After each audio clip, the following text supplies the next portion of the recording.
এই অসহ্য পোড়া গরমে মন প্রাণকে জুড়িয়ে দেওয়ার মতন কুলফি মালাই আইসক্রিম বাড়িতেই বানিয়ে ফেলুন। এখনই আমি রাত্রে বানিয়ে নিচ্ছি, পরের দিন দুপুরবেলায় খেতে পারবো। তাই আমি হাফ লিটার দুধ নিয়ে নিয়েছি, দুধকে জাল করে নিয়েছি। কিছুটা দুধ আমি বাটিতে তুলে নিয়েছি, সেই বাটির মধ্যে আমি কয়েক চামচ গুঁড়ো দুধ আর কর্নফ্লাওয়ারকে গুলে নিয়েছি। আমন্ড বাদাম, কাজু বাদাম, পরিমাণ মতন চিনি আর সেন্ট হওয়ার জন্য এলাচদানা নিয়ে আমি গুঁড়ো করে নিয়েছি।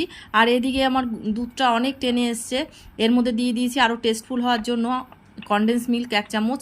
এবার দিয়ে দিলাম গুলিয়ে রাখা কর্নফ্লাওয়ার এবং কাজু আমন্ডের গুঁড়ো দিয়ে বেশ কিছুক্ষণ জাল দেওয়ার পরে যখন থকথকে হয়ে যাবে তখন সেটাকে ঠান্ডা করে নিয়ে মিক্সার জারে করে আবার একটু ঘুরিয়ে নেব। ঘুরিয়ে নেওয়ার পর কফি কাপের মধ্যে এইভাবে ঢেলে নেব। ঢেলে নেওয়ার পরে আমি ডিপ ফ্রিজে রেখে দেবো, সারা রাত থাকবে। পরের দিন দুপুরবেলা বের করেছি, দেখো একদম জমে গেছে, রেডি হয়ে গেছে কুলফি মালাই আইসক্রিম। Tasteful, heavy